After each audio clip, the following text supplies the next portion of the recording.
Hi everyone, and welcome back to Chitheads. Today I had the very great pleasure of speaking to a teacher who has played a big role in my own journey as a yoga practitioner and teacher in New York City.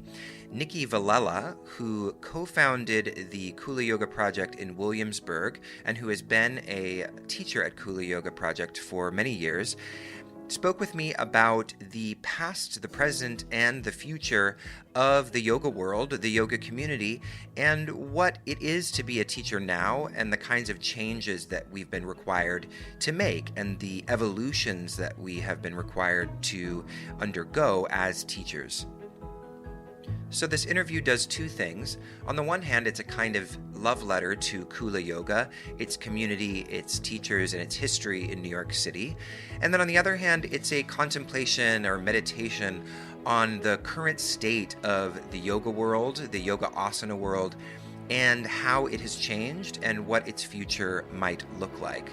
So for those of you who are not familiar with Kula Yoga, I hope this will be an introduction and perhaps send you in the direction of Kula's classes online or in New York City, and of course especially Nikki's classes. So if you're not familiar with Kula, the first bit of this conversation might be a little bit of a slow burn for you, as Nikki and I talk a lot of shop and behind the scenes conversations about Kula's current situation and how it's kind of evolved through the pandemic. But I urge you to stick with the interview because it really does evolve into a wide-ranging conversation about what it is to be a modern yoga teacher and how Nikki especially has navigated a lot of the challenges and changes that have taken place over the last years of her teaching. And a lot of these insights and perspectives will be applicable to many people, both yoga practitioners and teachers.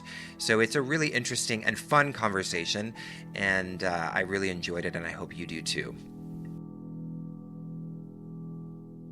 Tell me a little bit about what has been happening with Kula, because you survived COVID, right, which was not the case with a lot of studios in New York.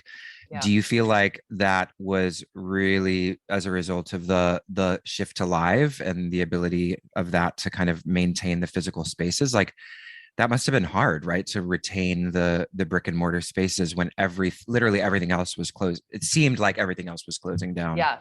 I have so much to say. And this is why when I say I don't really know what's going on in the yoga world, it's because it's consistently unraveling and unfolding and revealing things. When I don't know if you know this, but I was an economics major, which I don't tell most people, but once in a while I do. So I really love numbers. Like I really like the part of running a business that's like, let's look at spreadsheets, let's dive into the numbers, like what's really happening. And we've been doing a lot of that lately, and it consistently reveals things over the past few years that are just kind of always shocking and surprising to me as the yoga world shifts. So when COVID first came around, we worked really hard, but we transitioned to the online platform pretty quickly. Yeah, you did. And we kind of, in the very first days, we didn't even have microphones. It was great. We were just yelling into the abyss of the room, hoping that the iPhone would pick up the voice. But, we kind of quickly got it together. Like we got some good lighting and we got the microphone going and we liked the platform that we were on and it looked good. And we had a little bit of a unique story in that Williamsburg, our 10-year lease was up during early COVID. In June of 2020, our 10-year lease was over. And we knew that those landlords they weren't going to re-sign with us. It was just, they were like tripling the rent and it was just crazy expensive. And they wanted us to stay in the building, but to move into the back facing the garden, which is where we are now. You've been in that space, Jacob, right? Yeah, I love that space. Yeah, It's really nice. Okay. I was worried about it at first because I don't know.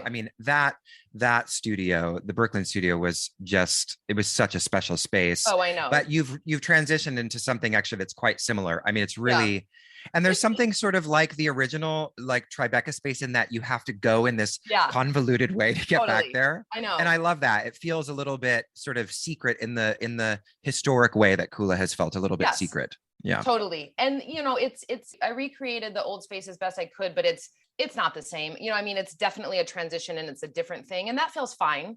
And that old space was so special, and it's just kind of it's a I can't even bear to say this, but it's reopening right now as a clothing store. Of course, it's like a retail. Herman Miller furniture store went into the skateboard shop next to us, and it's going to be ours is a retail store. But anyways, so that lease was over, and they wanted us to move. So they kind of like helped usher us into like several months where we couldn't be open by the, regulations in New York, where we weren't paying rent because we didn't have a lease. Our lease was over.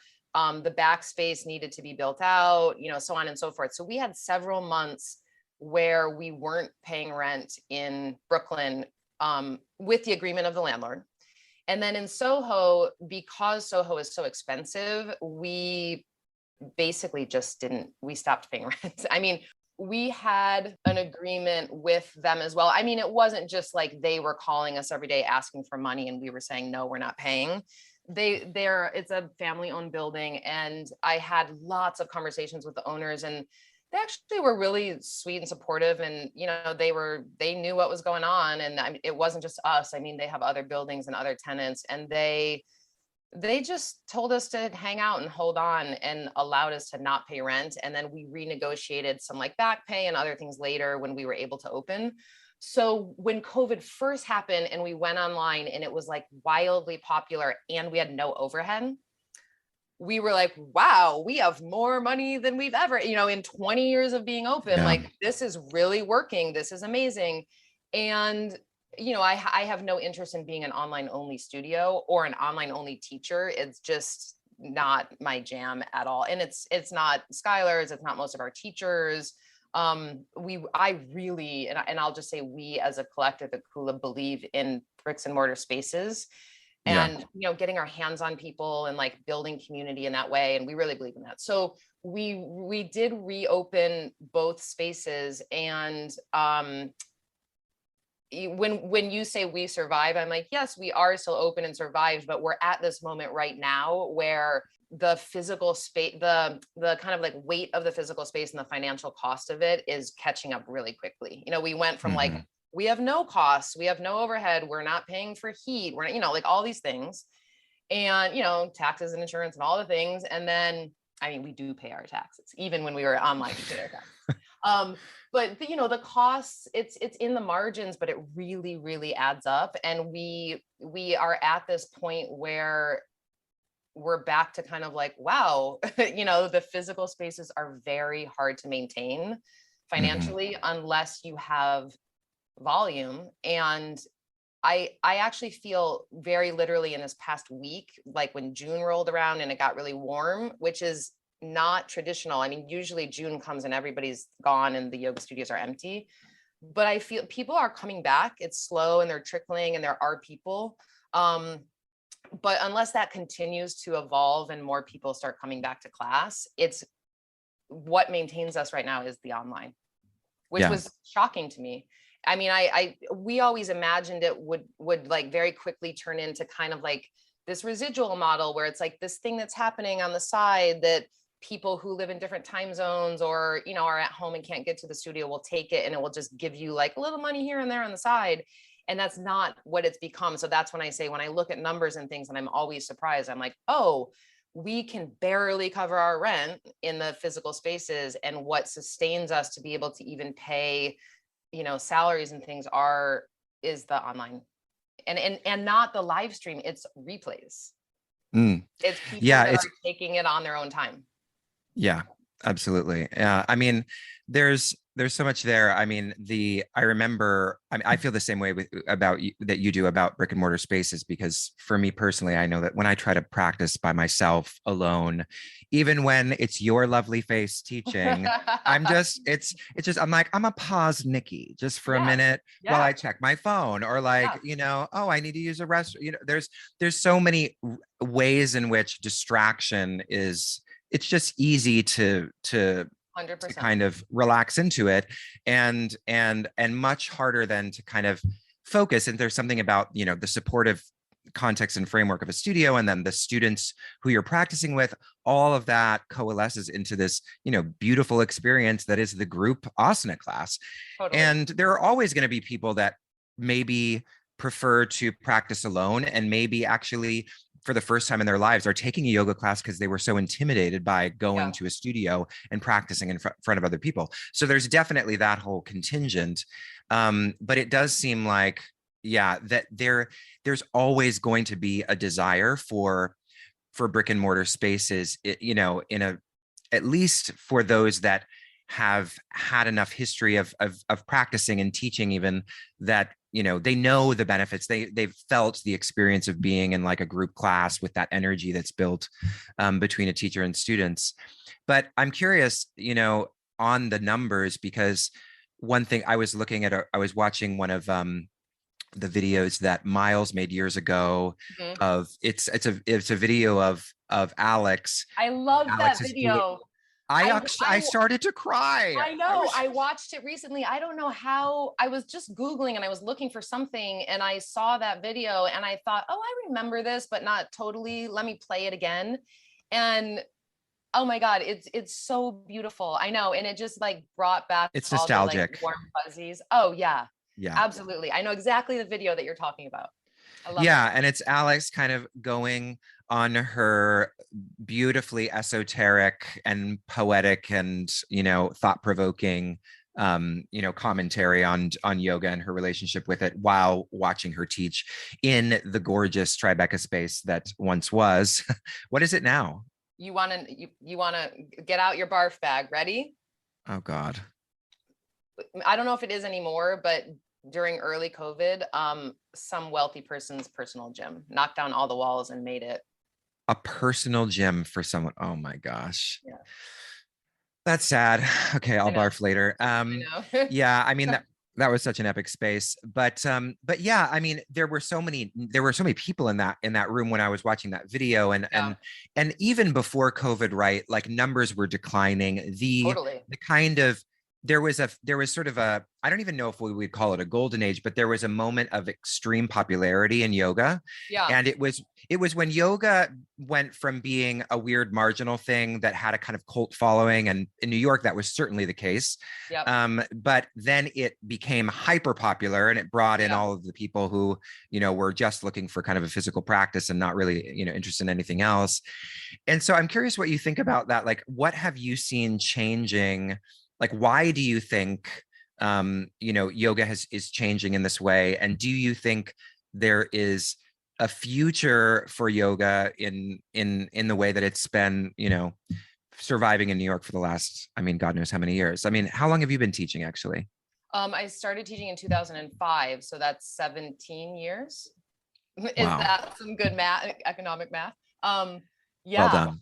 I know. Sometimes it does, sometimes it often does not feel like that. And then I ran into two students in Fort Greene Park the other day that were just kind of old Park Slope students where I like originally, you know, started teaching in Brooklyn. And I thought, wow, it has been 17 years. I mean, she didn't recognize me at first. And, you know, anyways, so sometimes I do feel like really old and like I've been around a long time. And there's other times where I'm just like, you know, that process of like, wow, I still don't know anything and I still feel fresh about it. And it doesn't feel like that long. But that is a very tough question. And I talk a lot about it with a lot of people, just like, what is the future? And I don't have a super concrete answer, but I'll give you some ideas that I have. I absolutely don't think like what's happening in the yoga world is because of COVID. As you said, it was happening before that. And I kind of came, Jillian and I talk a lot about this. Like we were sort of at the tail end of that goal. I do consider it kind of the golden age. Like when I listened to, when you've interviewed like Alex or Skylar, or, you know, kind of that like Dana Flynn and the Jiva Mukti and like that era, I Yeah. wasn't practicing at that time. You know, I don't know what I was doing. I was like living some other life with platinum hair and whatever, high heels, whatever I was doing. I need to see So those pictures. I know. So you know, I was kind of at the tail end of that golden age. And it was, you know, I mean, I worked really hard and, you know, tried to perfect my craft as best I could and blah, blah. But there was also like a lot of students around. I was kind of supported by the boon of that time. Mhm. And then, yeah, I mean, definitely the more people, I think it just became more mainstream, I suppose. And within that, um, there was lots of options. There was lots of just, I mean, I don't think we have goat yoga in New York City, but I mean, there's like the black light yoga and there's the hot yoga and there's this, and there's just like so many, the super cheap yoga where it's like where all the college kids go and practice, which like wasn't Kula. And it definitely shifted. And I don't know all of those reasons. I'm sure it's very complex, but sometimes I wonder, do people just start doing other things? Like are they at like Barry's boot camp and doing Soul Cycle and jogging in the park or like whatever they're doing, going to bar classes? I mean, I don't know. And that always feels a little curious to me, because that means that the yoga was just fitness to people, if they've just replaced their yoga practice with like going to a bar class or what have you. And in many ways, I think COVID's been a great reckoning for people in good and bad ways. And I don't hate what has happened. I sort of embrace that. Yoga can be weird again. Yeah, I'm kind of like the trash got taken out. That's a little bit, that seems like so harsh, but we had the Williamsburg space that you speak of. I mean, I loved it, and I loved the community, and I loved the students. But it was also a place where people, they would come every day and just sort of like spend their time. It wasn't very intentional sometimes. It was just kind of like this thing that people did, to not have to go to their house, or I don't know, before they went and picked up their kids or whatever was happening. And it was a scene. It was like on North 3rd. You could walk in from the street. We had the cafe, there was those sandwiches. I know. I'm dying. Brownie sandwiches. I know. And I do miss all of that, but I also, like you said, kind of being in the back where there's like, we have a sign, but no one can see it. People can like never figure out how to get in the door, which is very sort of how Tribeca was. Yeah.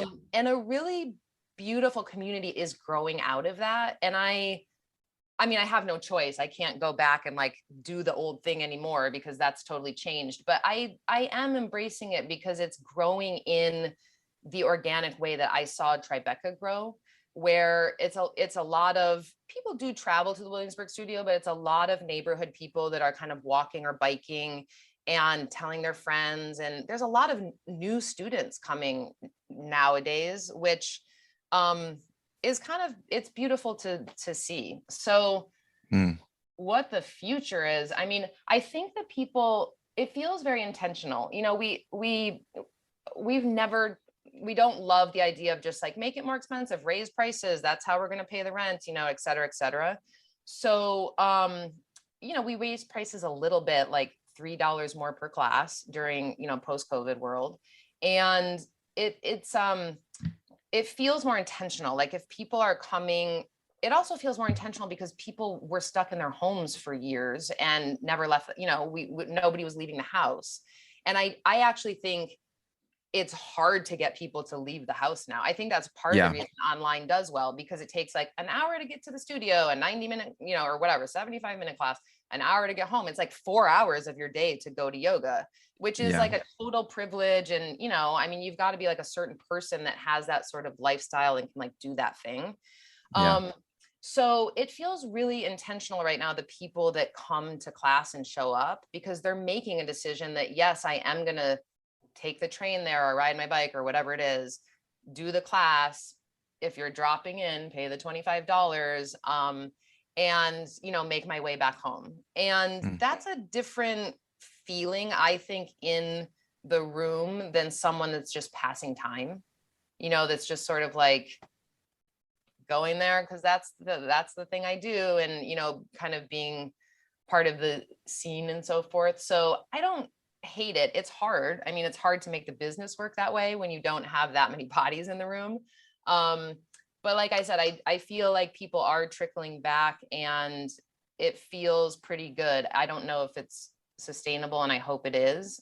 And we can talk. Yeah. I mean, go ahead. I think that the nice thing, I mean, one of the reasons why I think Kula, why I personally believe Kula will survive is because Kula is doing something that offers a level of precision and intelligence that is just not par for the course in many in a lot of yoga communities. I'm living here in Oxford at the moment studying, and people are like, well, have you found a studio? I'm like, yes, I have. I hope the person who owns the studio doesn't hear this.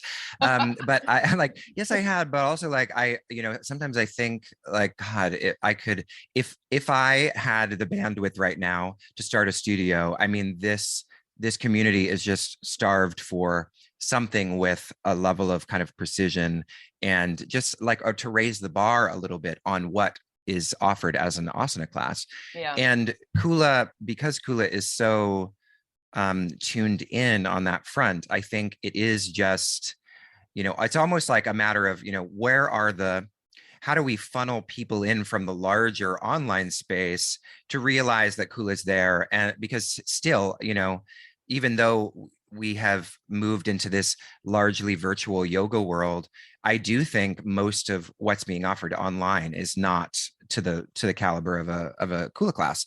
And once people realize that, like once enough people get introduced to Kula, online, like maybe those people then will talk to people in New York, and there's all sorts of ways in which I think people can channel into what Kula is offering. And as long as that attention to intelligence and detail is there, I think there's no reason why Kula can't survive. And I would, besides all of the economic things that you've done, to support Kula's this process, I think that, as we look at, like the other day, I was looking at the yoga in London, and it's like there's Tri Yoga, which is probably the one that I associate with like quality yoga in London, and then all the rest of it is core power.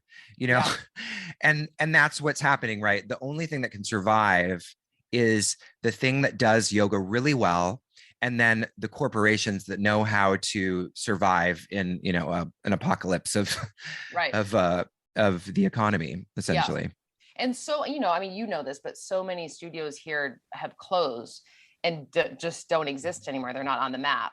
One thing I do find interesting and a little not troubling, but I don't know the answer to, is I sort of imagined that when these other studios close, where do those people go? Because we get some students that have come from other studios that no longer exist, but not the masses. I mean, it's not like tons of people suddenly transplant into our studio. So that's the part that I find a little, I don't know if worrisome is the right word, but I'm just curious, do those people not practice anymore? Or, where are they going and what are they doing? Because as I mentioned before, I would imagine that these people who have been practicing yoga for so long, going to do some other sort of physical activity isn't the same, that they would miss these other things that come with a yoga practice besides asana. But I don't know. In this point, I'm sort of, that part's a little bit of a mystery to me, but I do feel like there's enough people. And part of what I hear and what you're saying, and we talk about this a lot, is I wouldn't even say so much of our problem is economic, but it's basically marketing and finding students that are interested in what you're offering. And right now that's a new crop of, it's not a totally new crop of people, but largely, when I think of our original, so you just came on one of our retreats to Costa Rica. So the people, some of those people that are the original crop of Kula students they'll come on the retreats, which is incredible. I mean, we're seeing people that we haven't seen for a decade, which is amazing. And everybody almost kind of looks the same, which is also amazing. The yoga's selling point working. of yoga. I know the yoga's working, everybody. Everyone looks fresh and healthy. But those people are largely not coming to practice anymore. I mean, we're talking, they're 20 years older. Many of them don't live in the city. Many of them have families, and they're just, I don't know, in a different stage of their lives and doing different things. And sometimes they'll drop into a class, but that's not our core student base anymore. So how I look at it is, especially because COVID was kind of this big clearing out, and closure of the studio for quite a while, is that we have to recultivate who those people are. And Kula, I love it and I think it's awesome, but it is also very particular. And I think that we've always kind of had this problem, you know, we're not good at social media. We're not like the flashy Instagram people. We barely send newsletters. That's kind of always been our tough sticking point. But yeah, I do believe if we can find enough of those people, that we will survive. And we talked a lot about the Williamsburg studio, but we also have the studio in Soho, which feels even more old school to me, because it has, you know, in Williamsburg, it's one room. I mean, there's no lobby, you know, we have that kind of tiny desk in the corner, but Soho has an actual lobby, which feels like luxurious and very old school to me when I'm there working and teaching. You know, it's got 2 bathrooms. It's like, oh, wow, this is like, there's a couch to, you know, we always talk about the Kula couch where you can kind of like sit and hang out. There's that thing. And I always felt in Tribeca as, you know, like first a student and then a young teacher, like that was really important. That was kind of like where part of where the community was built.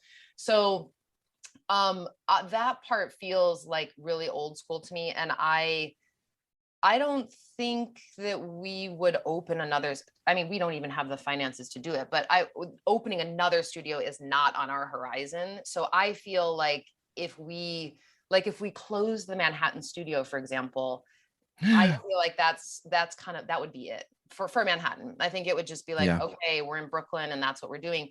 And that really breaks my heart, not because we would have to downsize, but because, you know, if you live in Manhattan, you're not really going to Williamsburg. I mean, unless you go like once a month on a kind of, I'm going to go like have brunch and sit by the water and do that thing. You lose another offering for people who are kind of sticking it out in the city. And that really breaks my heart. So I'm pretty, you know, if it starts to really not make financial sense, then we would have to let go of it. But I feel like we really believe in like digging in and putting our stake in the ground and just, you know, hoping the online can support us until we get enough people coming that it feels, you know, more financially viable. Cause I do really believe in it. And I feel we're in this moment where it is a little hard to get people out of the house to do anything. I mean, unless you're like a real extrovert that's like, yes, get me out. I've been at home for 2 years. It's hard to get people to say, I'm going to spend this much time to do this one thing. And, but I feel like when they do it, I mean, people, they walk in the door and they cry. I mean, they're so overwhelmed and they say like, I haven't been here in 3 years.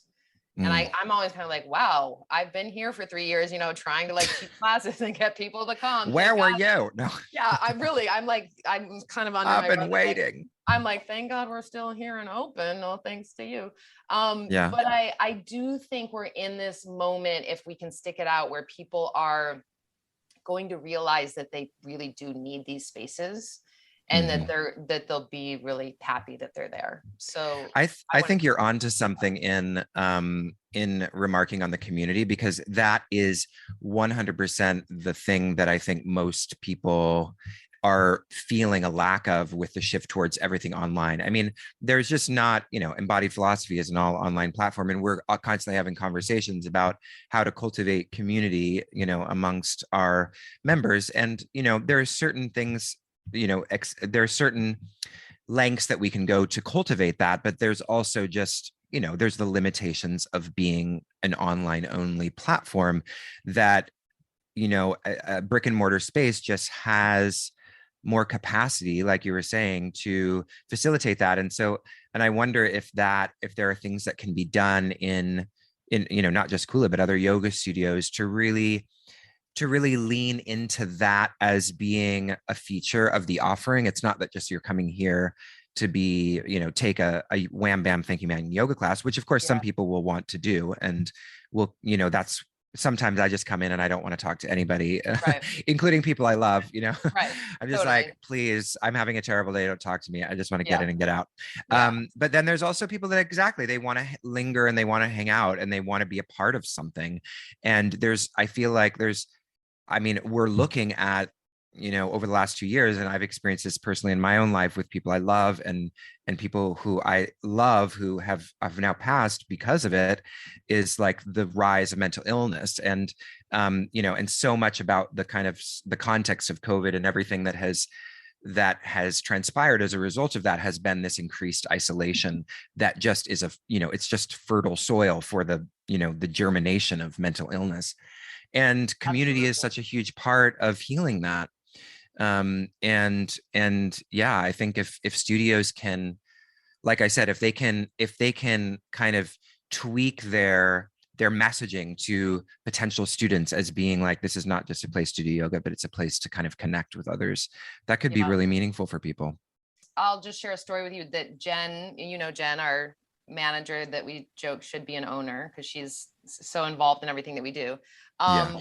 She was telling me she's had several people that are new that have come in and they don't have a yoga practice, and they're coming because their therapist told them they have to go and do yoga as a resource for their mental health, which I just think, I mean, that's a very sort of mid post COVID thing, that's just like it keeps cropping up and popping up, and is super. I think it's amazing and very interesting.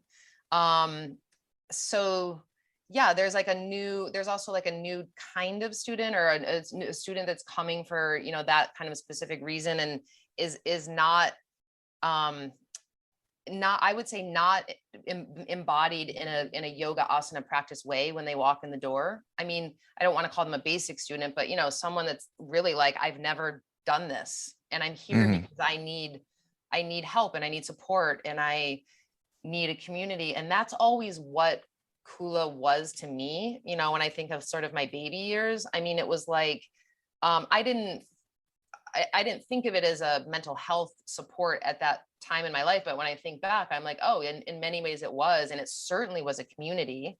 And it certainly was a place of connection where, I mean, Kula is so wonderful at that, at just, you need this, you want this. We have listservs, or the teachers group, and all these things that, recommend this, you need your haircut, you need a OBGYN, you need a doula, whatever it is. And that you can find just amazing support. And yeah, that is definitely part of what we want to offer. And I don't know if that's in our messaging or most yoga studios messaging. I don't look at what other studios are doing, to be honest. But it's important. And that's always been such a big part of what I got out of the practice and out of a studio. And you don't get that at home. Well, one thing that's deeply ironic about what we're talking about is that, one thing that we haven't mentioned for those that don't know is that Kula, as a Sanskrit word that actually means community, it also means family. It means grouping. Like, there are many ways in which the very term Kula actually kind of points to and indicates this sense of belonging.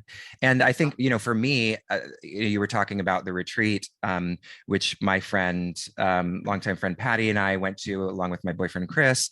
And one of the reasons Patty and I wanted to go was because we wanted to be in community with these teachers that we have loved for a really long time. Yeah. And I think that was the draw for so many, right? Even that hadn't, it's like there was something about the need for that after these recent years that just felt like coming home, right? It felt like a coming home that really just we needed to have for that week. Yeah. And it's shifted. So, for example, I mean, I actually didn't know this about Kula. We always ran a very successful teacher training program. And I knew most studios survived on their training money. And I always fancied that we weren't that studio. So sometimes can apparently be kind of snobby. I thought like, okay, we run this thing and it's successful and it does generate income, but we also have a very busy studio and, so on and so forth. And it's not that we're surviving only on training. And so everything's flipped. Training for us is kind of totally blown up and gone by the wayside. And the retreats became wildly popular. I mean, we did sort of one Instagram post and they were sold out, very full, which didn't used to be the case. I mean, the retreats kind of they didn't totally fall off for us, but they definitely dwindled. I mean, we had years where I sort of felt like, do people still want to do this, or do we need to go to a new place, or, what is our offering and what's happening? And now it's totally shifted, which it's exactly what you're saying. It's just a reflection of the times. People want to connect. I assume want to travel because they're traveling, to come with us. And, it's nice that it's outdoors and there's not as much COVID concerns with that. You can be, in a beautiful outdoor space practicing in community. And the training is, this is a whole other conversation, but I have, newer teachers that come to me all the time and say, okay, I basically started teaching when COVID started, right before COVID, and didn't have time to garner any following, and can't really find any place in the online world, because in the online world, you can take any teacher that you want at any time.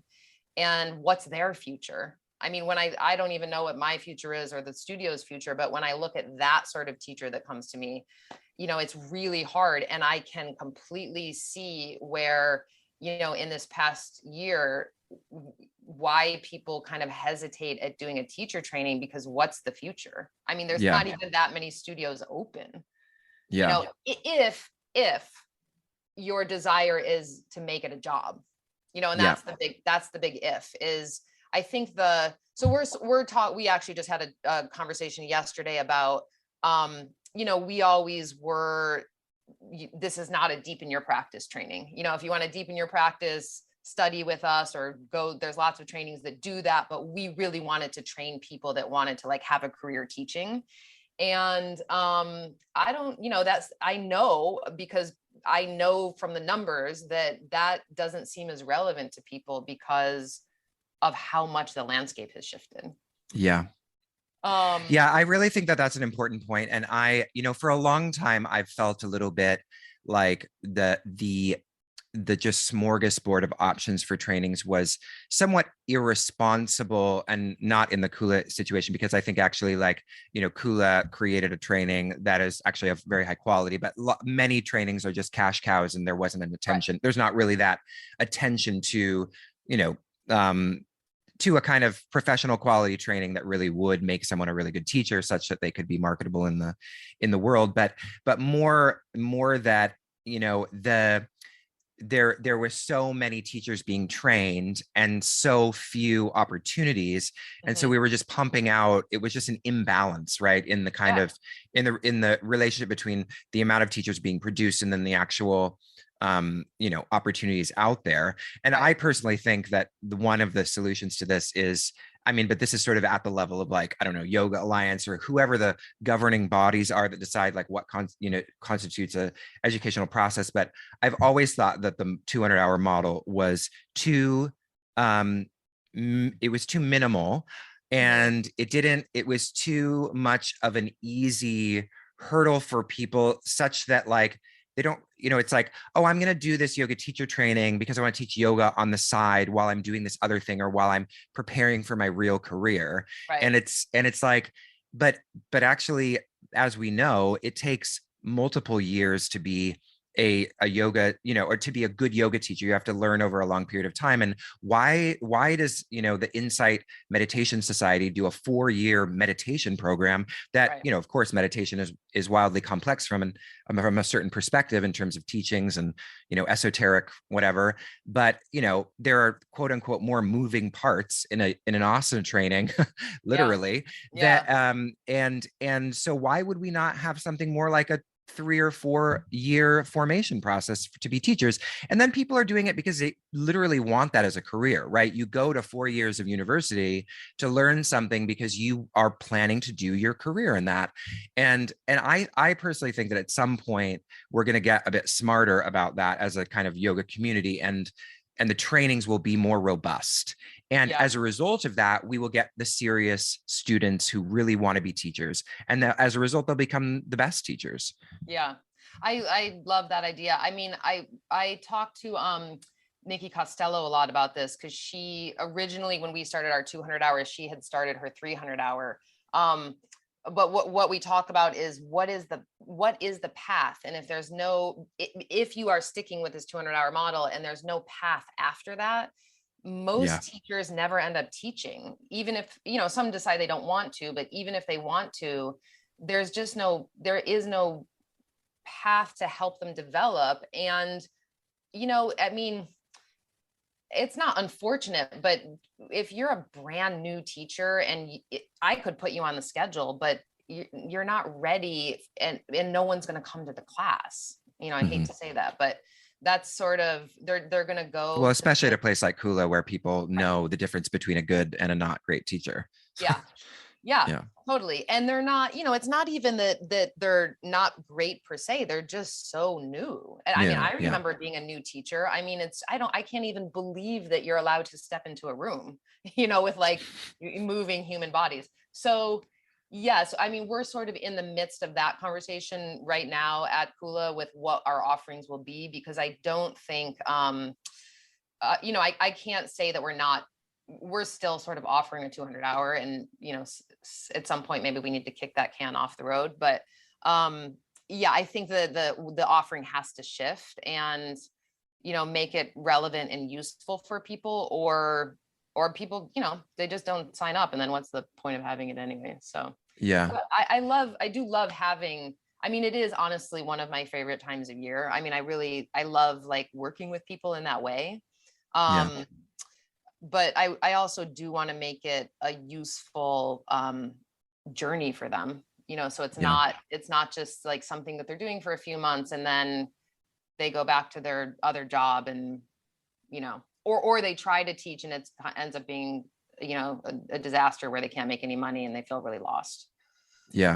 I guess that was one thing that Jivamukti seemed to be doing kind of right, or at least it was interesting what they were doing. It was different from other studios in that they were, I don't know if they still do this because there's no Jivamukti studio in New York, but there was that apprenticeship, right? Where they had the ability to they did that initial 200, and then there was like 800 or something that includes the apprenticeship. And that seems to be, to what you were saying about a path, and what was certainly missing from my training that I did was just the lack of practice and the support around practicum, learning the poses and learning the names of the poses and learning about anatomy is really kind of, it's of course an important piece of the puzzle, but it's not going to cultivate that confidence, that presence, and that, ability to articulate that you develop over time teaching. And like you're saying, some of us who are just confident or maybe just stupid enough to decide to start teaching when we don't know anything, or maybe we think we know more than we do. That was probably the case with me. I just thought I thought I knew more than I did, and so that was what allowed me to feel like I could show up in my first classes. But I think we all you have to do that. You would never show up. Exactly. But then there's the other side. There's the people that, they're because they're perhaps, I don't know, not as confident, or they just are more modest or humble. They're like, well, I don't know enough yet to be able to teach. And then they never take that step, they never make that leap of faith or confidence that gets them into the room.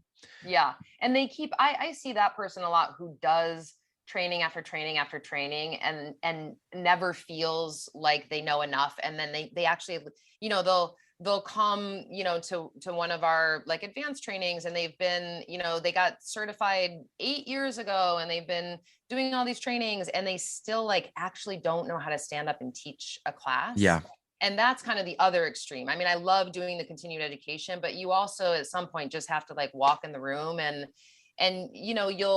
you're definitely never going to know everything. And when I look at when I go to Jenny Capular's class or Nikki Costello's class, or anybody that's older than me, I'm never going to know as much as they know, because, as I move along the path, they also move along their path, and they're changing and growing and studying and learning new things. And you just have to be, how I feel is that you just have to be happy with where you are, not contentment, although you should be content with yoga philosophy, I'm happy in that place that it's like, I know more than some people and I can help foster them and usher them along and support them. And I'm never going to know everything. And I'm never going to know more than my teachers. And that's just sort of like where I sit in the grand scheme of things. And that feels good to me. It feels sufficient that I have teachers that I found that will always know more than me, and that I, have studied long enough and worked at my craft long enough that I have things to offer people that are newer to the game. Yeah. I think that's a really important point about at any level of teaching that you're at, there's always a group of students or someone who is at a certain juncture of their own practice that is going to be appropriate for your level of teaching. And and you're always evolving. You're always, sometimes you stay with a teacher, and in so long as they continue to evolve, you continue to evolve with them, and and that relationship between teacher and student stays intact. And then sometimes you outgrow a teacher, and sometimes or sometimes the teacher, there's so many different ways in which that process kind of unfolds. But I think also, it's not even just about knowledge and about finding someone who knows more than you. There's also something about the way in which that teacher makes you feel supported, and the kind of the energetic quality that they bring to a space. Like there are teachers that, I mean, I maybe know more about yoga philosophy than they do, but that's not what I'm going to their class for, right? And maybe they say something about the yoga tradition that I know to be patently untrue. Which happens a lot. If I ever do that, don't tell me. Don't tell me. Okay, great. One thing that I have always loved about Kula, like when we have a teachers meeting coming up, which we haven't had in like 3 years. And that's a good example. I'm going to jump around the map for 1 second, but I kind of was putting it off. Like, do people want to do this? Like, do they want to come in and all get together? And I'm drawing a parallel of like trying to get people out of the house. It's kind of hard. I'm like, oh, I don't know. Do we need to, because we used to have them, sort of periodically, and it was fun and everyone would see each other. And so Jen and I just recently, we were like, we've got to pull the trigger, like before summer really rolls around, like, let's do this. And we're doing it next week, but people are so psyched. I mean, they're like, yes, thank God, yes, we want to see each other and get together. And which I'm happy about. And that's kind of the, you don't want to get off the couch, but when you do, and you see the people that you don't realize that you miss and need, it's so rewarding and supportive. But anyways, I'm thinking about our teachers meetings, and what I have historically always loved is that they were never a meeting where it was like, this is what's happening, here's the rules, follow them and deal with it. And I mean, you were probably at some of them. I don't know. You can tell me yes or no, but well, I was never permitted past substitute teacher. And actually, for those listening, I was suspended from Kula. Which you reminded me of in Costa Rica, and I don't even remember it because my brain is a sieve. Go on. Yeah, I was suspended. So I wanted to teach at Kula for a very long time before, like, embodied philosophy took over and I kind of transitioned out of teaching. Kula was sort of my ambition as a teacher, which as many teachers in New York is and was. But I was permitted to be a substitute teacher. I gave you a class. I auditioned for you, and you loved my class. You loved it. And then but I was pretty bad at that time. Like I've just never been good at us keeping a schedule, especially when it's an early morning class and I'm subbing. Yeah. And I did this. I got fired from Equinox because I missed 2 sub classes at 7:30 a.m. And basically I missed 2 in a row at Kula, and you were pissed. And you wanted to terminate me from subbing, but I begged you to just suspend me, and you graciously did. And after I was suspended, I came back. I taught 1 more class, and then I was like, you know what? I don't want to tarnish my relationship with Kula. Like it's really important to me, and so I was like, I'm just gonna not teach. I'm not gonna sub anymore, so that I can just ensure that I won't piss anyone off. That was this. I never knew that was the reason, but that's very mature of you, actually. Thank you. to sort of know that that's the place that you were in, and that if you continued to kind of like do those things, that you were going to piss someone off and ruin the relationship, and you didn't want to do that. Very mature of you. Well, thank you. Okay, wait, I want to get back to our thread about the teachers' meetings. Yes. So it was never this dogmatic, like, I'm the boss, here's the rule, you follow. It really was always presented in a way that even surprised me, that like, here's where we're thinking now, that I'm talking about Skylar, because I was kind of like baby teacher at this time. Like, this is what's happening, this is what we're thinking about, this is what we're presenting. And it was open for discussion, which I always thought really felt like a Kula and like a team, that there was a curiosity behind what did the teachers need and want, and what were their ideas, and it wasn't necessarily that our ideas were going to be taken and implemented, but it felt more like we were equals, and everybody was always paid equally, and we still pay everybody equally, which when we talk to kind of business people, or like our online platform, there's always like the suggestion of tiers, that like new teachers get paid nothing and senior teachers get paid more, and et cetera, et cetera.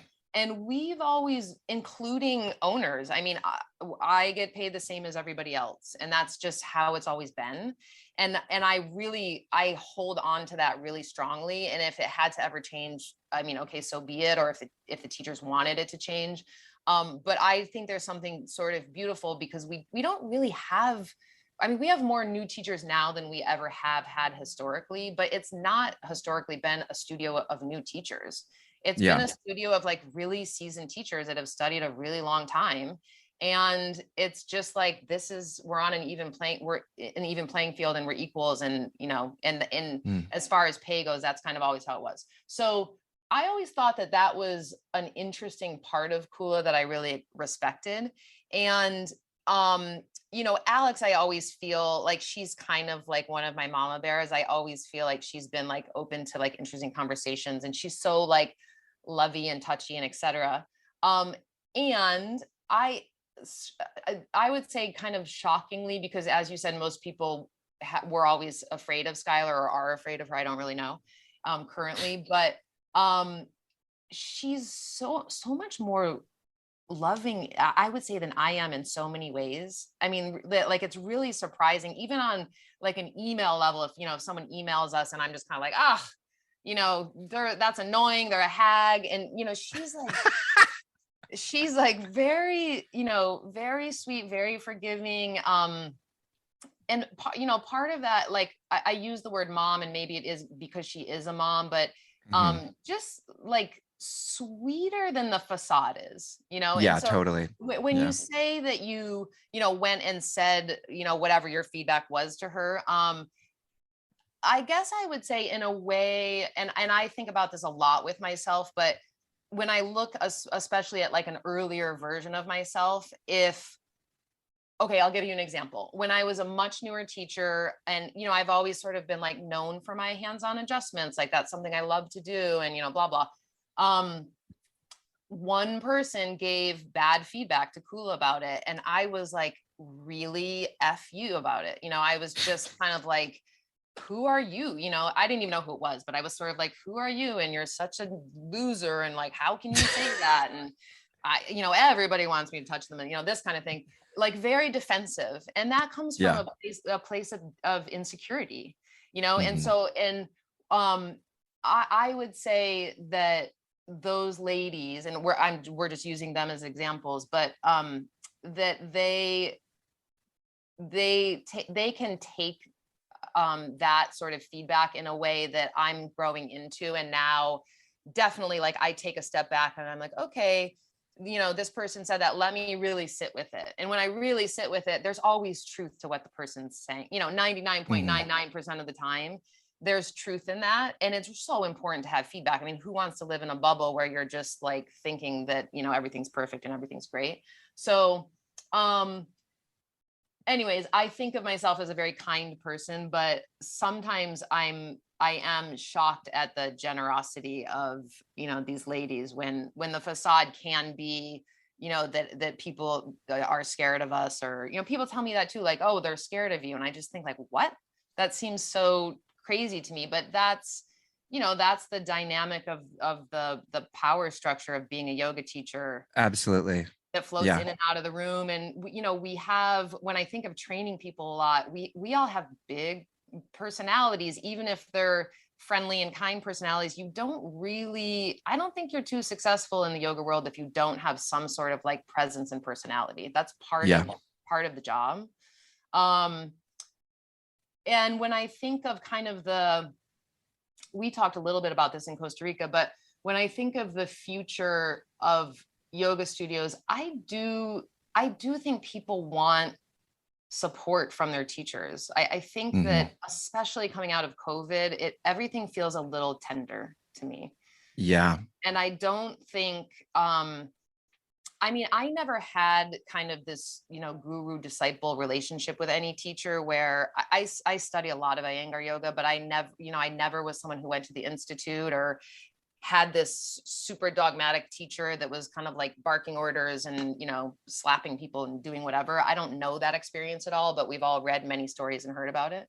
But I imagine that to me feels like very outdated and by the wayside. Yeah. I think, of course there has to be balance. I'm also not a teacher I'm not a like do whatever feels good for you all class teacher. Part of what is good for us doesn't always feel awesome. So, I try to kind of toe that line and, you have to run a classroom, and some people do run their classroom like whatever feels good, and all that. It really annoys me. That's always been a really annoying cue. Yeah.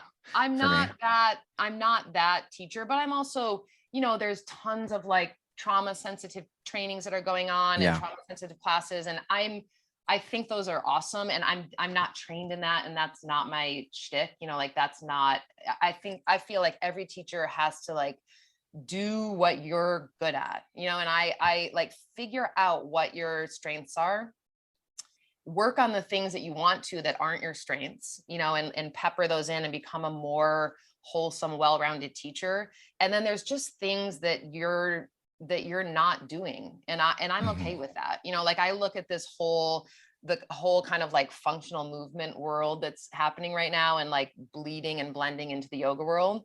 And I think it's super, super fascinating. And I also know I'm not going to go like, that's not my thing. I'm not going to go and like do a whole, I just feel like I'm going to say too old. It's not that I'm too old, but I feel like a little too old to go and like learn this whole other thing and like shift my teaching in that way. It just doesn't feel like my path, but I respect it. And I think it's awesome. So anyways, I feel that, that sort of, I just feel like people want to be supported. And I'll just add this as a note. I'm taking, Nikki Costello has the teacher's practice. You've been to that class before, right, Jacob? Yes, definitely. So she shifted that to a weekend. It's on Sundays now, and I actually can't go to it because they teach at that time. So I have to be like the annoying online student that can only take the replay, which is a shame because there's good dialogue going on in that class. But it's there's asana in it, but it's not asana focused. And they're reading a bell hooks book, or we are reading a bell hooks book. And it's about reimagining. It's about many things, but one of the main themes is reimagining the classroom. And it's an interesting conversation, that it's an exchange of learning and information, and not so much about, there's a term that we've been talking about a lot, banking education, where it's sort of like the teacher's depositing the information, and that's just, there's no exchange. It's just like, I'm the teacher, I know these things, I'm going to deposit into you, now you have it, and like that's the end of the conversation. And it's sort of we're talking a lot about just reimagining what that can look like from a teacher and student perspective, and it feels relevant because I think again, I wasn't in that sort of earlier wave of the yoga, but when I hear stories and anecdotes of what some of those classrooms were like, I don't know, it just feels a little bit dated to me. Yeah, I appreciate so much of what you're saying. And I want to actually provide a little bit of context for the listeners about kind of the direction of this part of the conversation because I think it might be helpful. When I was in Costa Rica with Nikki, that we'd mentioned earlier, the part of the kind of impetus for this conversation was discussing we were reflecting together on the way in which the role of the teacher, the expectations of the teacher has shifted from when, I mean, you started before I did, but, it was definitely a similar environment when I started as well, because the changes that have taken place have probably been in the last 3 years. And I'm thinking, things around inclusion and social justice, Right. trauma, and dominant power structures that, like we've been mentioning. And so, one of the things that I've really, admired about you is that you have kind of remained humble and flexible in the face of all of these things, which are very much, are definitely like, you got to do things differently. That's what's been requested of us to certain degrees, especially around, things like inclusivity. And then other things like you're saying, where like, oh, functional movement is kind of a trend. And, there are certain movements or things that are becoming popular that certain people think are important to turn yoga into, and and other people not so much. But the way in which the teacher has been kind of like I said, sort of this need to remain flexible and to transform one's teaching in the wake of all of these kinds of cultural awakenings or collective awakenings. Mm-hmm. There's an important piece of that, and then there's also maybe there are certain things that maybe have been taken to extremes, like for example the touching thing. Like, I want to go into a class and have you give me adjustments. And I've come full. I want to talk about that in a second, but go on, and then I'll say what I have. Yeah, I'm just gonna say, like, I don't want touch to stop in a yoga class. Like, and I can totally honor that there are some people that need that at least the ability, the space to be able to say, no, I don't want that. But that kind of idea that like all touch is triggering, I don't know. It's that to me is not where I land on that particular issue. So there's all these issues, right, that we are navigating. Mm-hmm. And there are sort of, there are moderate, very reasonable, and then there are extreme expressions of different, adjustments that need to be made, not physical adjustments to the way that we teach that need to be made. But those things are sort of up for debate. So I kind of wanted to open it up to that conversation and talk a little bit about how you have rolled with these changes that have been requested of yoga teachers from external circumstances, and how you've navigated that, and then also where you have felt almost sometimes like this need to maybe push back on certain things. Mm-hmm. So I when I first started people tell me this, I don't honestly remember this, but people will relay back to me that I used to I would, say, step your right foot, to your left hand. And if people didn't do it, I left hand, not your you right did hand, do that. I remember, like real, but shaming, like that's really what that is being kind of, being the dictator and shaming people that weren't whatever, not getting it, or get confused they're right and they're left, or whatever, aren't embodied, they've barely done yoga. And I want to add to that. I want to just say, you would say left hand. I don't know how to say it any differently. Yeah, like so bitchy. But I mean, I can't even imagine now. I can't imagine being that person or saying that, because it's not compassionate. And it really is, when I think back, I guess I would say a little bit of me imitating the teachers that I saw and knew, and or what I thought was going on in the yoga world, or maybe it was going on in the yoga world. I guess it was, but that's kind of like what I thought, not that I thought was cool, but that's sort of what I thought the role of teacher was, and I guess, I don't know, especially at Kula, maybe, I'm not sure, but that's just, I don't know. That's sort of like the costume that I inherited and put on.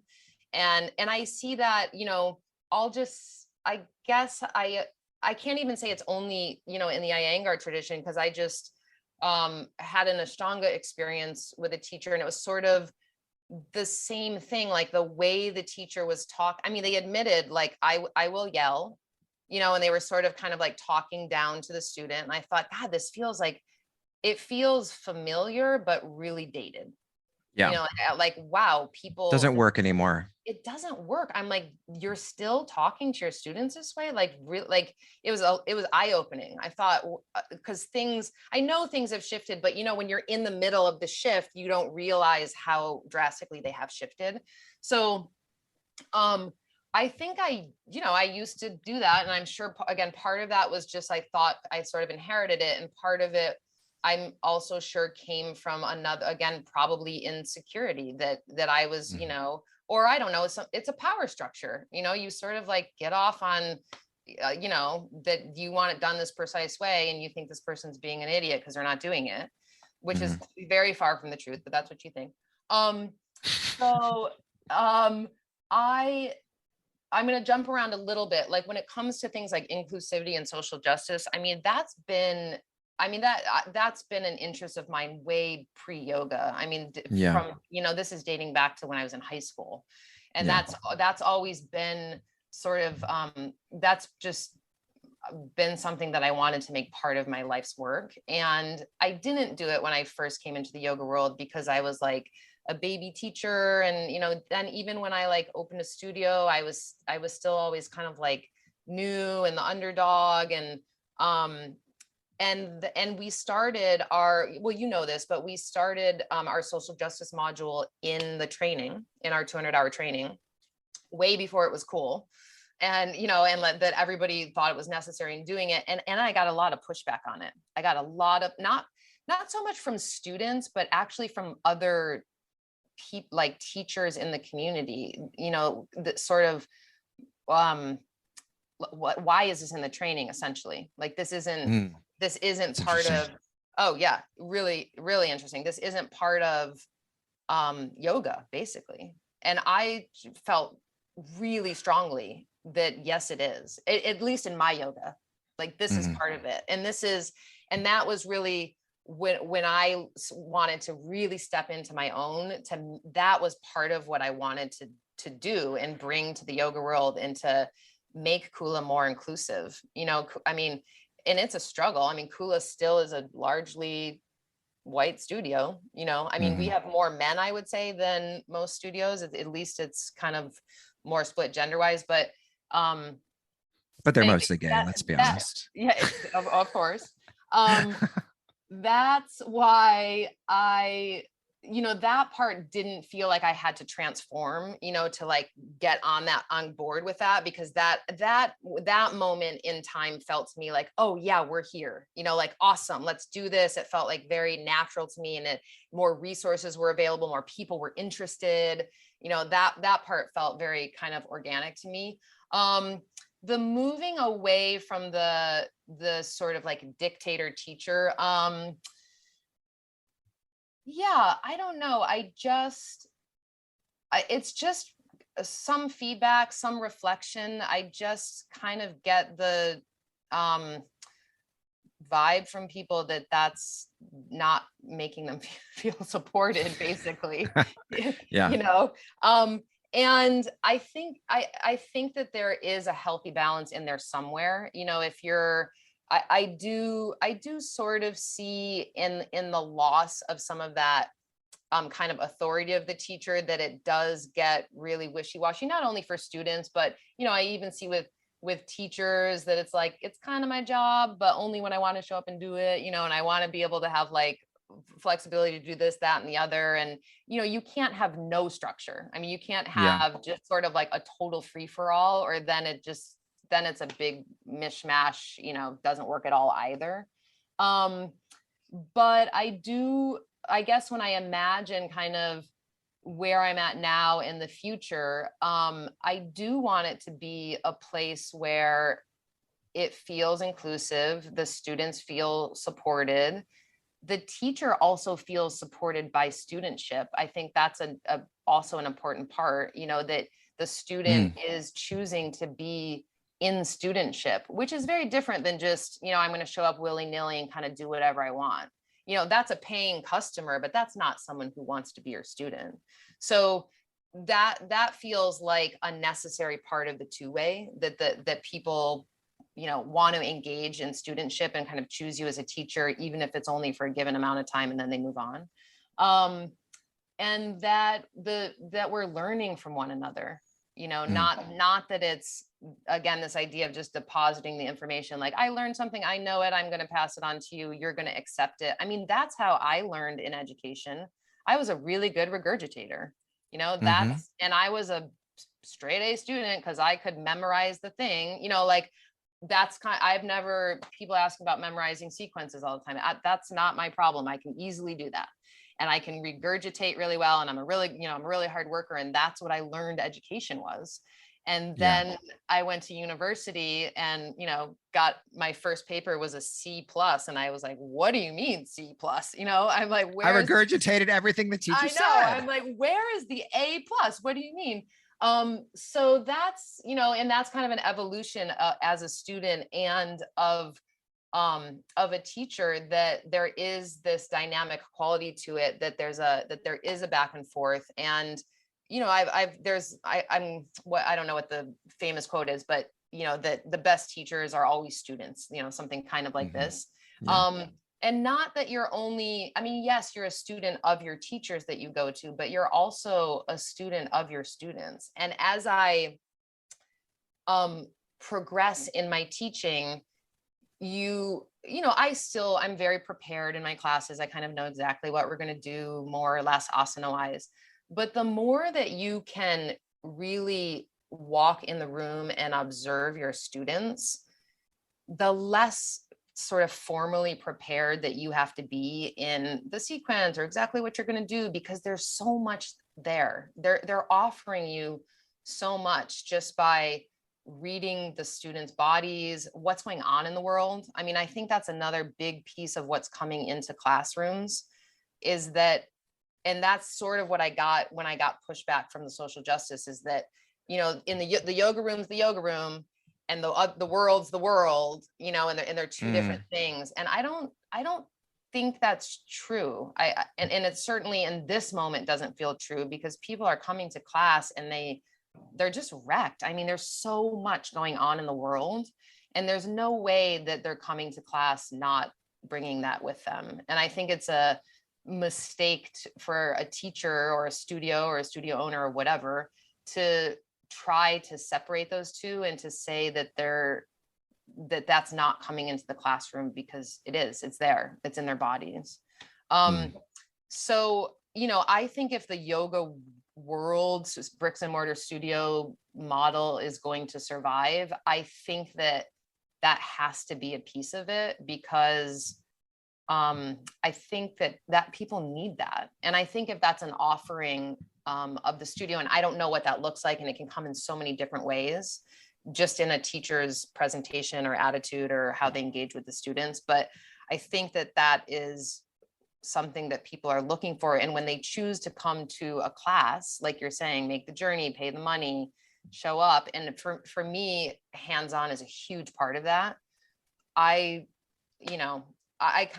There was that whole moment, in the MeToo moment, where it was like, okay, now hold on, everybody, don't touch anyone. And there were very important discussions around that. And I was fully in them and happy to be a part of them. And when we first opened again after COVID, I tried to make it a practice to ask about hands-on, but it was more because of COVID. It was like, okay, I don't know, what's the protocol, what's going on. And then it was mostly out of habit, but everyone stopped wearing masks in class, and I sort of just forgot. I would always forget to ask, and no one would once, like 1 out of 200 people, I'm not exaggerating. And I was glad I asked for that one person that she said, I don't want to be touched. But for the most part, I think that's part of why, especially at Kula and especially in my class, people are choosing to come to the in-person class.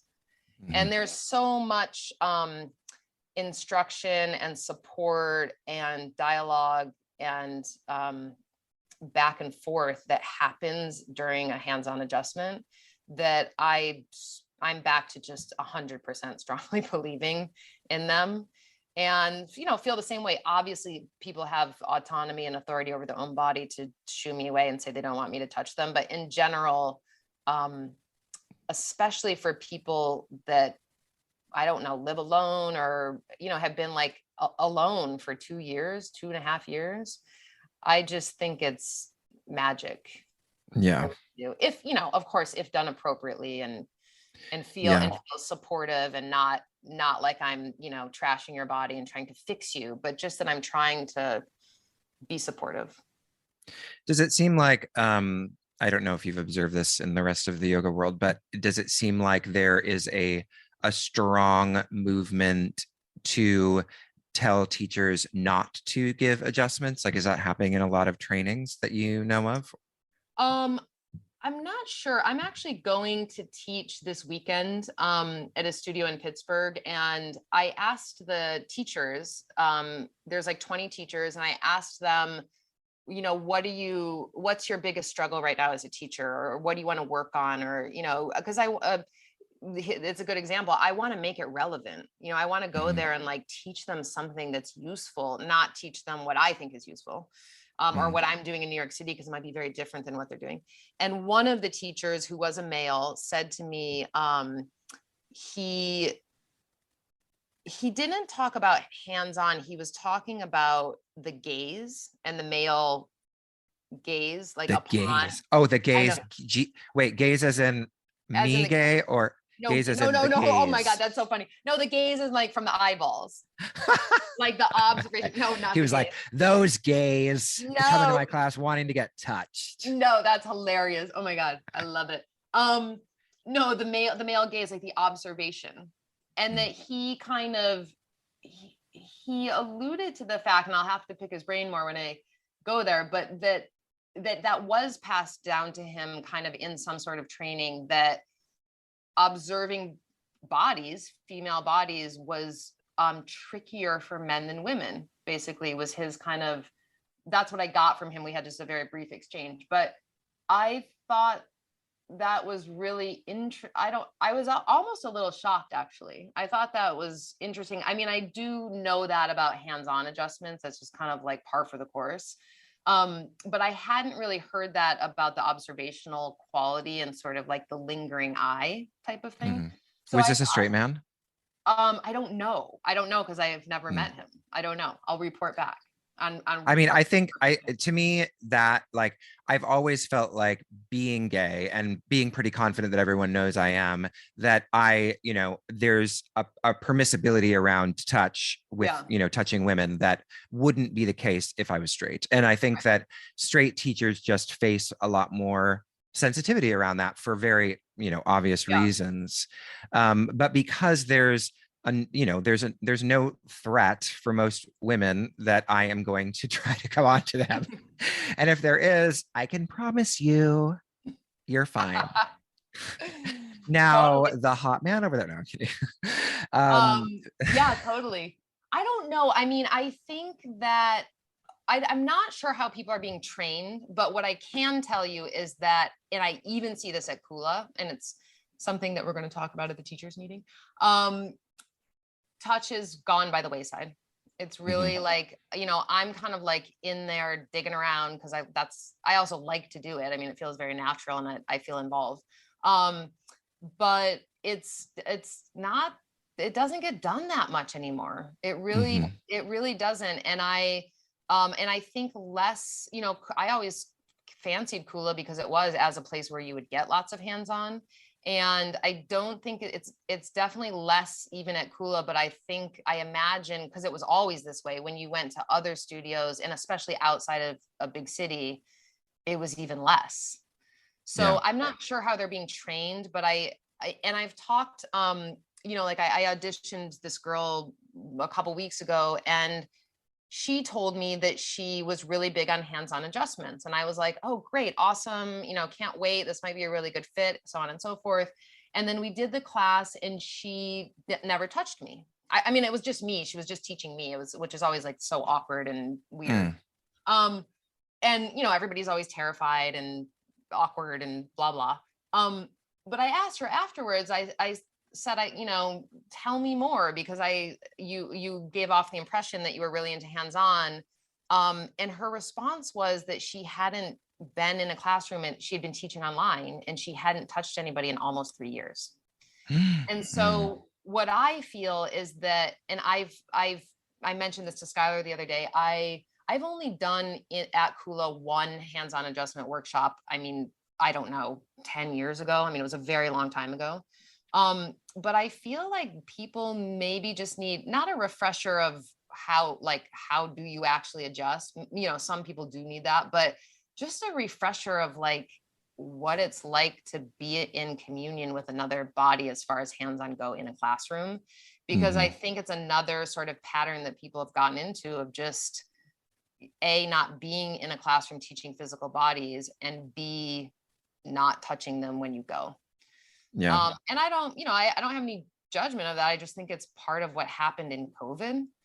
But I've always, I'm tried and true that I love adjustment. I just really believe in them. And I think they've had to also change. I don't believe in like these kind of like crazy adjustments where you're just like yanking people into the bind. I never really have been. To me now, it does feel a much more kind of like supportive, grounding way of like holding someone and communicating with them. But I just think it's such a beautiful thing, or it can be anyways. And I think that, I don't know how people are being trained, but the ones that have already been trained, or for example, the people that we did one online training, a fully online training, and then we did a hybrid training. I tried to do adjustments with them, but I mean, online, it's how do you teach that online anyway? It really wasn't. No. And, I kind of asked them to like get a body in their house, and I would be on the screen doing it with someone. And I was like, get someone that you can work with. But it just, I can guarantee you none of those teachers know how to adjust people. Yeah. It's difficult not to. I taught adjustments for a while when I was still teaching asana regularly. And yeah, if you can't feel the adjustment of another student or another teacher, it's difficult to give feedback, because there's so much about, I think one thing that I really early on learned about myself was that I am stronger, taller, and bigger than people. Yeah. And I didn't, I mean, it sounds funny, but I really did not understand that like a petite young woman, that I couldn't just lie on her back in Paschimottanasana, right. Because I'm heavy. And I think also like I've always had a little bit of body dysmorphia. I think I'm smaller than I am. And I always think Alex tells me all the time, she's like, you have such body dysmorphia, because I imagine that I'm like this like big hippo person. And she's like, you're insane. We all have it to some degree. Okay, go on. Yeah. I mean, even yesterday, like my friends are like, you're tall. And I'm like, I'm not tall, because tall people are 6'4", 6'5". But of course, the person who is, like, you always think of someone who's taller than you as the tall person, because you're just your height. Yeah. Totally. But that was one thing, the kind of understanding that different body types require a different, degree of, pressure. And that is that's something that can only be learned through experience, really. But even if I had been taught that, I never was really taught that. It was like strong adjustments were generally fine. And I was going to Jivamukti where, teachers were giving me really intense adjustments. Yeah. And I loved adjustments, even when they were really intense. But having to learn that was such a key piece of the puzzle, and I think conversely, for a woman who's quite small, she can apply more pressure to a burly man, because like we take more to kind of, to adjust, right? There's more force kind of necessary. And then the other thing I think when I was still doing a lot of asana teaching is that, and I really believe that you can pass on, energy through touch. And if you're in a terrible state in your personal life, it's probably best for you that day not to touch someone, Totally. Because you are gonna, you're going to translate or you're going to channel your own stress into another body. I really believe that. Yeah. And so you kind of have to check in with yourself and even do a kind of clearing of Yeah. your own psyche to know if you really are in a place where touching people is a healthy thing for you and for that other person. And Yeah. even conversely, you take other people's energy as well when you're adjusting. Totally. And so I think of that very much the same as what we were talking about with the sort of like, dictator, teacher who's got the whip out. And I think of that really as the same thing. If I know, and when you're new, I don't think you're as aware. Like I wasn't as aware. I would just go and do the thing anyways. And, even be like mad at the person who wasn't doing what I said, and, kind of like go over there and adjust that person on purpose, because they were the person that was like not following the directions and whatever. Yeah. And now it's the same as just like dial it back, like put that in the parking lot. And sometimes, yeah, that does mean that I don't really touch people that much in that class. And that's been a part of my maturing as a teacher, to just say it's not useful. It's not worth it. I need to, it's more useful for me to not pass that on to the student, and to really kind of like check myself and try to like teach and be supportive, and, have enough like direction without being overbearing. And maybe I don't touch them that day, and that bums me out, because I really do like to go and touch people. But yeah, I have to know when it's right for me and when it's not right for me, and when it's right for the student and not right for the student. And that's, you're not always going to guess correctly, but for the most part, that is just practice and sort of, getting to know yourself and getting to know the students. And that's part of what's important in the relationship of studentship and teacher. Is that you can kind of like have that dialogue and conversation. But I still believe in it. Yeah, same. Please touch me if I ever come to your class. All of you teachers out there. I know I will. I remember in Costa Rica, I said I would touch you, and then I didn't. It was just, I got a little. Oh yeah, but I love to give anybody a hard time if they don't touch me enough, including my boyfriend. Lovely. So this has been wonderful. I kind of knew this would happen. We would, normally I'm like, oh yeah, 45 minutes to an hour, but I knew that chatting with you would take us to that kind of full 90 minutes. And it certainly has. And I could talk to you for, many more days to come. But is there anything that you would like to know, or you'd like to share rather, with the listeners in terms of how they can find you and how they can find Kula? And, we've given people a little bit of a behind the scenes look into so many amazing things about you as a teacher, and also the kind of Kula Yoga Project that you have co-created. I mean, you started out going to that studio, and then you became a co-creator of the second studio. Well, actually, you should tell a little bit about that maybe before we close. I'll do it in a nutshell. Tribeca was the original Kula, which Skylar is the founder of Kula and Kula Tribeca. And I was, a broke New Yorker in 2001 when September 11th happened, and Kula opened right after that. And they were offering money to move downtown, and I took the money and moved downtown.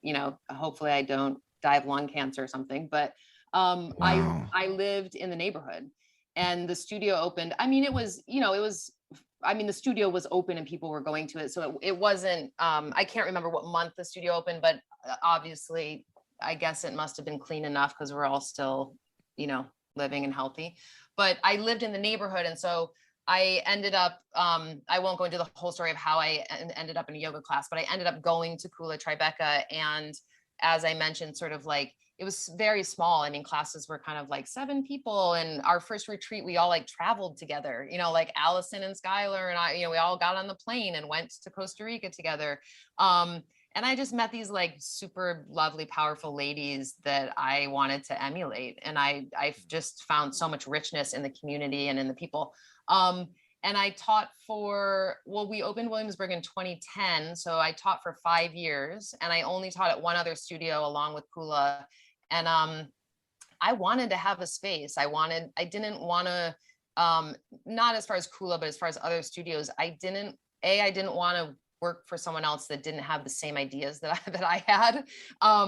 but I also wanted to paint the walls, and I wanted there to be like a nicer bathroom, or I wanted there to be good props. And when you don't own a studio, you can't really do those things.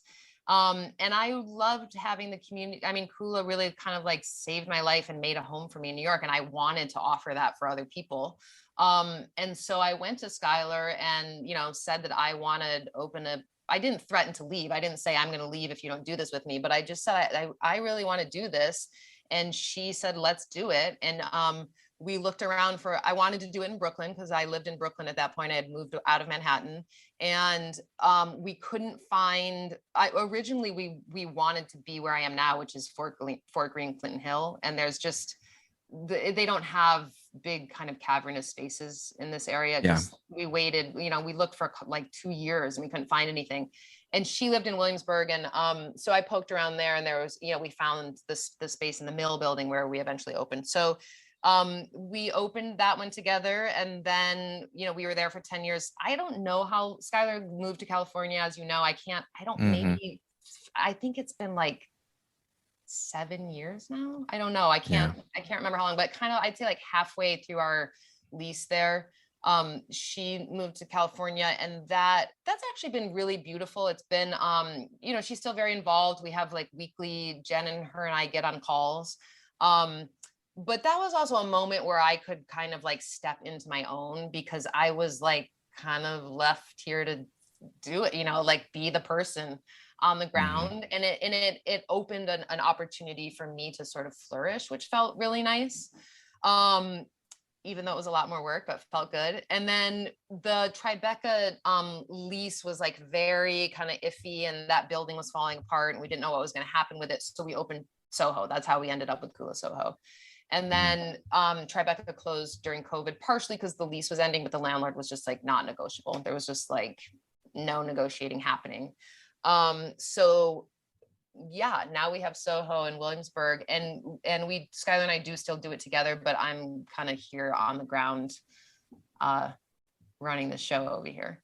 And you do it so well. No, I try. I don't, I didn't know anything about running a business, and it's been so rewarding. And even if there's, no money at the end of the rainbow, it's so rewarding. It really is. It's a lot of work to have a small business with so few people running it and helping, but I still love it, and it's awesome.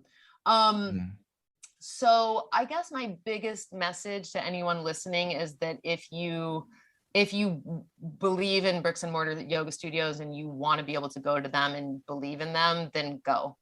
Because if you don't, they're going to close, including Kula probably.